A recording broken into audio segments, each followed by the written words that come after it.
வாசலில் 2 ஜங்ஷன் சொல்லியிருக்கிறாங்க. அந்த துவாரத்துக்குள்ள அந்த இடத்துக்குள்ள கடவுள் குடியிருக்கிற இடமும் அதுதான். அதுக்கு இன்னொரு பேரும் இருக்குது, மரண வாசல்னு. அதுக்கு இன்னொரு பேரும் இருக்கு. மோஸ்ட்லி ஆணோ பெண்ணோ மரணம் அடையும் போது அந்த வாசல் வழியாக தான் வெளியே போவாங்க. அப்போ ஒரு மனிதனாகப்பட்டவன் இறைவன் அங்கே தான் இருக்கிறான், மரணம் வாசலும் அங்கே தான் இருக்குது. அந்த எந்த வாசலை அவன் தேர்ந்தெடுத்துக்கிறாங்கிறதான் அவனோட கையில். அப்போ இறை வாசலை தேர்ந்தெடுத்தானா தலைக்கு ஆகாய தத்துவத்துக்குள்ளே மேற போகிறான். இப்போ மாணிக்க வாசகரோ இல்லை வடலூரில் இருக்கிறவரோ அவரெல்லாம் எப்படி பார்க்குறாங்கன்னா, கீழே அவர் வரல, அவரெல்லாம் மேலே கழுத்தை தாண்டினதுனால ஆகாயத்தோட தொடர்பு கற்றுக்கிறாங்க. அவங்களாம் ஆகாயத்துக்குள்ளே இருக்கிற செயல் வடிவமாக தான் அவங்கள பார்க்குறாங்க. ஒளிங்கிறாங்க, வெட்ட வெளிங்கிறாங்க. இந்த மாதிரி ஒரு செயல் வடிவத்தை தான் நம்ம பார்க்குறாங்க. அப்போ உங்களுடைய உயிர் துளிகளை வெளியே நீங்கள் எடுத்துகிட்டு வர்றதோ இல்லை அதை வேறு மாதிரி உருவாக்குறது எல்லாமே மேலே வந்துடும். அப்போ இறை வாசல் இடுப்பில் இருக்குது. இந்த மலை வாசலில் நீங்கள் தினந்தோறும் நிறைய ஐட்டங்கள்லாம் சாப்பிட்டு வெளியில் ஏற்றுறீங்கல்ல, ஒரு இடம், ஒரு வாசல் இருக்குல்ல, அது பேர் இறைவன் அங்கே இருக்கிறார். அதே வாசலுக்கு மரண வாசல்னு இன்னொரு பேர் இருக்குது. எல்லா மோஸ்ட்லி இருக்கிற மனிதன் மரணத்தை அந்த வழியாக தான் சந்திப்பான். அப்போ எப்படிங்கிறத நீங்கள் தான் அதை பார்த்து வச்சுக்கணும். இப்போ ஒரு குறிப்பை மட்டும் நல்லா ஞாபகம் வச்சுக்கோங்க. பெரிய புரட்சியையும் பெரிய வேலையும் செஞ்ச விவேகானந்தருக்கு ராமகிருஷ்ணர் கொடுத்துட்டு போன குறிப்பு முழுவதுமாக, நீ என்ன மாதிரி வடிவத்துக்குள்ளே இருக்கிறவன், அந்த 7 சப்த ரிஷிகளில் நீ ஒருத்தன், நீ ஒரு முக்கியமான ஒரு ஆள், நீ அவதரித்து வந்திருக்கிற, நான் உனக்கு குரு, ஆனால் நான் உன்னோட பெரிய ஆள் கிடையாதுப்பா, நீ எனக்கே இறைவன். யார் ராமகிருஷ்ணர் என்ன சொல்கிறாருன்னா, விவேகானந்தர் எப்படி சொல்கிறாருன்னா, நீ எனக்கே கடவுள், எனக்கே நீ குரு, ஆனால் இந்த காலகட்டத்தில் உன்னை உருவாக்குறதுக்கு என்ன அமுச்சு வச்சுருக்காங்க, ஆனால் நான் உன்னோட பெரிய ஆளுங்கிறதெல்லாம் இல்லை, நீ தான் எனக்கே பகவான். அவரோட முதல் சந்திப்பிலே பகவான் தான் அழைச்சார். அவர் பயந்து போயிட்டாரு, என்ன பகவான் அப்படின்னு நம்மளை போய் சொல்கிறாரு, இவருக்கு ஏதோ ஆயிடுச்சா அப்படின்ட்டாரு. அப்போ அவர் கொடுத்த குறிப்பு என்னன்னா, எப்போ முழுவதுமாக நீ ஒரு சப்த ரிஷின்னு தெரிஞ்சுக்கிறியோ அன்னைக்கு இந்த உடலில் நீ தங்க மாட்ட, இந்த உடலை விட்டுருவ அப்படின்ட்டார். அது அடுத்த குறிப்பு, 40 வயதை நீ கடக்க மாட்ட. 2 குறிப்பு. இப்போ இந்த 2 குறிப்பையும் அவர் அந்த எல்லா சுற்றுப்பயணத்தெல்லாம் முடிச்சுட்டு கடைசியாக ஒரு இடத்துல செட்டில் ஆகும்போது அவருக்கு தெரிஞ்சிருச்சு ஒரு இடத்துல முழுவதுமா. அப்போ என்ன ஆயிடுச்சு, நான் சொன்னேன்ல 70% மனித தன்மையை போக்கிட்டோம், 30% இருக்கு. அப்போ இந்த 30 தன்மை என்னன்னா, என்னுடைய ஒரிஜினலான இருக்கிற விஷயத்த காட்டுறது. அப்போ காட்டும் போது என்னன்னா, தீவிரமாகும் போது வேலை செய்யறதுல கொஞ்சம் இடர்பாடுகள் வரலாம். அப்படி இல்லைன்னா இந்த உடலை கூட விடலாம். புரியுதுங்களா? அப்போ முழுசா அது மாறி போகும்போது என்ன ஆகும்னா, சில குறிப்பிட்ட காலம்தான் வேலை செய்ய முடியும், அதுக்கு மேலே அந்த உடலை விட வேண்டிய ஒரு சூழல் கூட வரும். அப்படிதான் அதோட செயல். அப்போ அவருக்கு தெரிய தொடங்குது. அப்போ தெரிய தொடங்கும் போது அவர் என்ன பண்றாரு, அடுத்த கட்டமா சீடர்கள்கிட்டலாம் சூட்சமமா சொல்றாரு, நான் உடலை விட போறேங்கிறத. அப்ப அவங்கெல்லாம் நீங்க ஏன் அப்படி போகணும், புத்தர் கூட 40 வயதுல தான் ஞானத்தை தொடங்கி 80 வயது வரைக்கும் பணி செஞ்சாரு. அவர்லாம் 40க்கு மேலதான் நிறைய பேர் வேலை செஞ்சிருக்கிறாங்க, நீங்க எதுக்கு சாமி போகணும் அப்படிங்கும்போது அது எல்லாத்தையும் உணர்த்திக்கிட்டு அந்த 4 நாளை 40 ஆண்டுகள்ல என்ன வேலை செஞ்சாரோ அதே மாதிரி உடல் செட்பேக்கா இருக்கு, உடல் முடியாம இருக்கு, ஆனா 4 நாள் தீவிரமா வேலை செஞ்சாரு, தீவிரமா டிஸ்கஷன் பண்ணாரு, தீவிரமா நிறைய சப்ஜெக்டை பத்தி பேசினாரு. பேசிக்கிட்டு இருக்கும்போது அந்த 4 நாளுக்குள்ள ஒரு நாளை தேர்ந்தெடுத்து பஞ்சாங்கத்தை எடுத்துட்டு வர சொன்னாரு. அதுக்கு இடையில பிரபஞ்சத்துல அவங்க வீடு கோர்ட்டு கேஸ்ல இருந்துச்சு, அந்த கேஸும் அவங்க சகோதரிக்கு சாதகமா தீர்ப்பு வந்துருச்சு. அப்ப மீண்டும் என்ன பண்ணாரு, இவரோட சக்தியை பயன்படுத்தியெல்லாம் சகோதரிக்கு ஆசீர்வாதம் பண்ணல, நல்லா ஞாபகம் வச்சுக்கோங்க, அது இயற்கையா நடந்துச்சு அந்த காலத்துல. அப்ப சகோதரியை போய் சந்திக்கிறாரு அந்த 4 நாளுக்குள்ளேயும். அந்த கேஸ் வந்ததுக்கு அப்புறம் ஒரு ரிலீஃபா, சரி இவங்களும் ரிலீஃபா இருக்காங்க அப்படின்னு பார்த்துட்டு வந்துட்டாரு. அப்ப பஞ்சாங்கத்தை எடுத்துட்டு வர சொல்லி சாமி எதுக்கோ குறிக்கிறார் அப்படின்னா, தன்னுடைய மரணத்தை குறிக்கிறார்.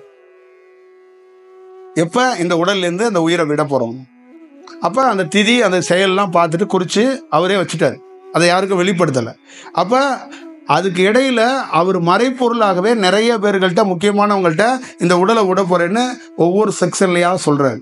சொல்லிட்டு கடைசியா என்ன பண்றாரு, ஒரு இடத்துல தியானத்துல இந்த உச்சிக்குழி ஒளியாக உடலை உயிரை வெளியில எடுக்கிறார்.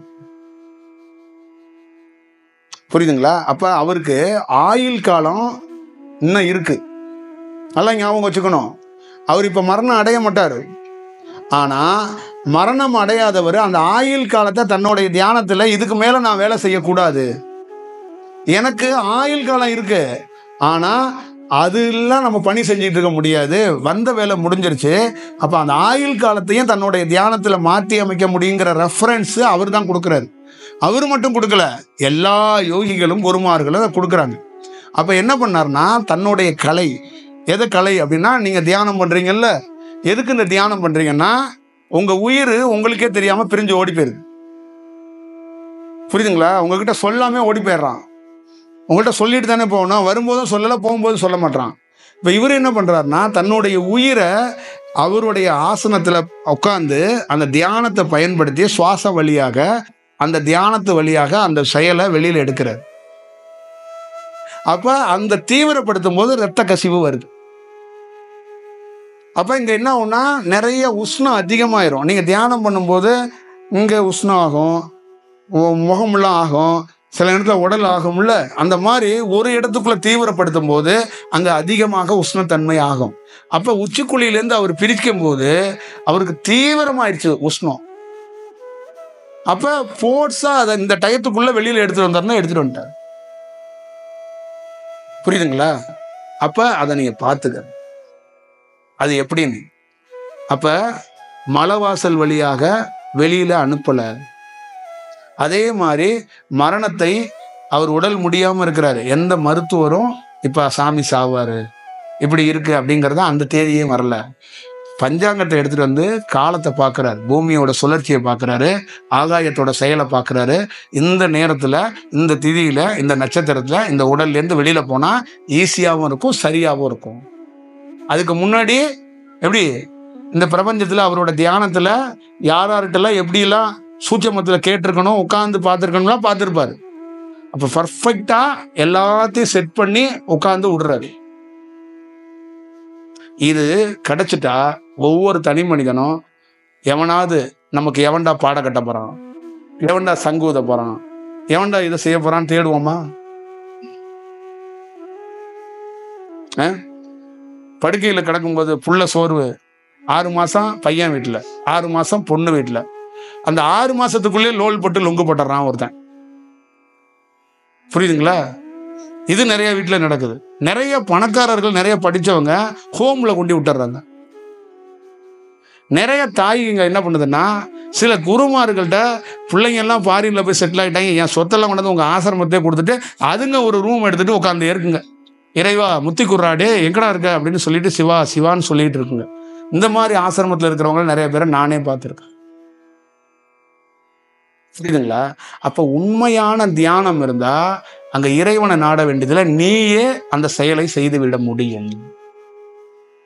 அப்போ அந்த பர்ஃபெக்டாக வாழ்க்கையும் வாழ முடியும், அந்த மரணத்தையும் கரெக்டாக கையாள முடியும். எல்லா செயல்லேருந்தும் ஒருத்தன் சரியாக, மிக சரியாக தன்னையே அவன் மேம்படுத்தி கொண்டு தன்னை எந்த இடத்துலையும் செட்பேக் ஆகாமல் ஒருத்தன் தெளிவாக வந்துடலாம். ஒரு ஆணும் சரி பெண்ணும் சரி. புரியுதுங்களா? அவ்வளோதான் விஷயம். இறந்ததுக்கு அப்புறமும் அந்த உடல் சரியான இடத்துல புதைக்கப்படலை, சரியான இடத்துல எரிக்கப்படலை, சரியான முறையில் அதுக்கு செய்யப்பட வேண்டிய விஷயங்கள்லாம் செய்யப்படுறதில்லை. இதெல்லாம் பெரிய துரதிர்ஷ்டம்.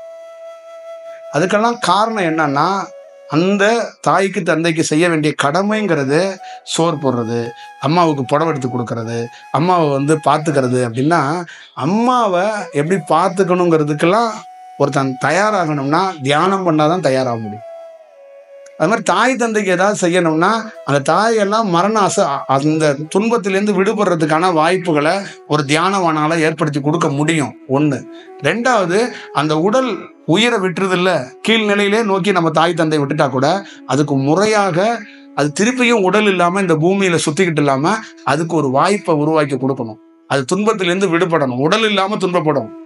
அதுக்கு ஒழுங்காக முறையாக ஒரு ஆன்ம விடுதலையை கரெக்டாக செய்யணும். அதெல்லாம் ரொம்ப ரொம்ப ரொம்ப கடினமான செயல். நீங்கள் நினைக்க மாட்டீங்க, இந்தியாவில் 3000 கோடி 4000 கோடி சொத்து உள்ள நிறைய பணக்காரங்க வீட்டில் இறந்து போனவங்களே நிறைய பேர் ரோட்டில் சுற்றிக்கிட்டு இருக்கிறத நானே பார்த்துருக்கேன். இப்பயும் சுற்றிக்கிட்டு தான் இருக்கிறாங்க. அவங்க என்னமோ வாள் எடுத்துகிட்டு சண்டை போடுறாங்கங்க. தொழிலில் பணம்லாம் இருக்குது, ஜெயிக்க முடியல.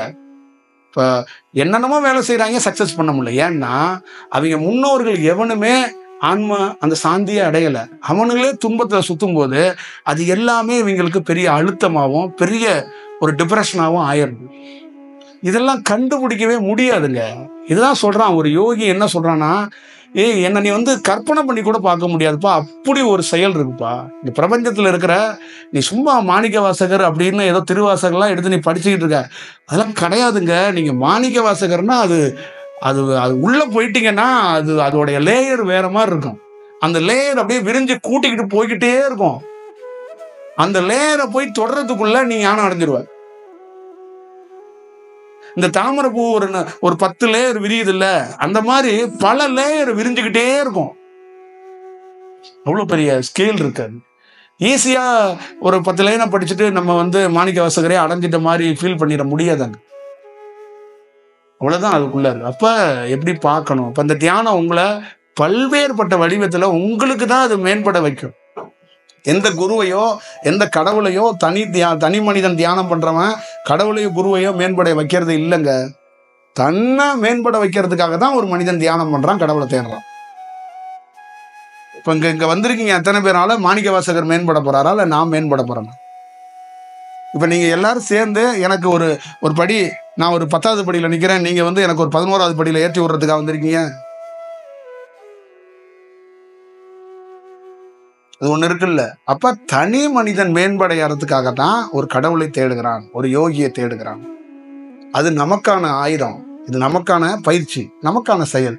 பிடிச்சா அந்த கலையை செய்ய போறோம், பிடிக்கலையா எடுத்து வச்சுட்டு இன்னொரு கலையை செய்ய போறோம். அவ்வளவுதான் விஷயம். அப்ப ஒரு தியானம் பண்றதோ ஒரு கடவுளை தேடுறதோ கடவுளுக்கு பெருமை சேர்ப்பது எதுவும் இல்லை, ஒரு குருவுக்கு பெருமை சேர்ப்பது எதுவும் இல்லை. தனக்கு ஒரு மனிதன் சுய பரிசோதனை பண்ணிக்கிறதுக்கு ஒரு ஆயுதம். இதை ஒருத்தன் முழுமையா தெரிஞ்சுக்கிட்டானா அவனாலையும் வீழ்த்த முடியாது, எந்த சூழல்லையும் அவனை வீழ்த்தவே முடியாது. அவ்வளவுதான் விஷயம்.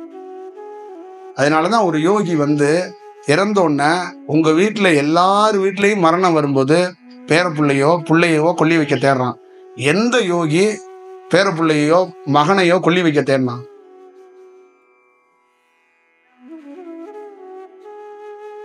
சொல்லுங்க. இல்ல. அதுதான் நீங்க அவசியம் பார்த்துக்கணும். அது தேவைப்படாது. அந்த செக்ஷனே தேவைப்படாது. எங்க ஊர்ல எல்லாம் கொல்லி வைக்கிறதுக்காகவே ஆம்பளை பிள்ளைய பத்துக்குவாங்க. அப்ப எல்லாம் இதை பெருமையா நினைச்சுக்கிட்டு இதெல்லாம் பேசுவாங்க. நான்லாம் காது கொடுத்து கேட்டுட்டு இருந்தேன். இப்ப எல்லாம் பேசுனாங்கன்னா காதுலே தேனை கொஞ்சம் ஊத்தி, தம்பி தேன் கொஞ்சம் உங்க காதுல ஊத்துறேன், சந்தோஷமா நீங்க இருங்க அப்படின்ட்டு.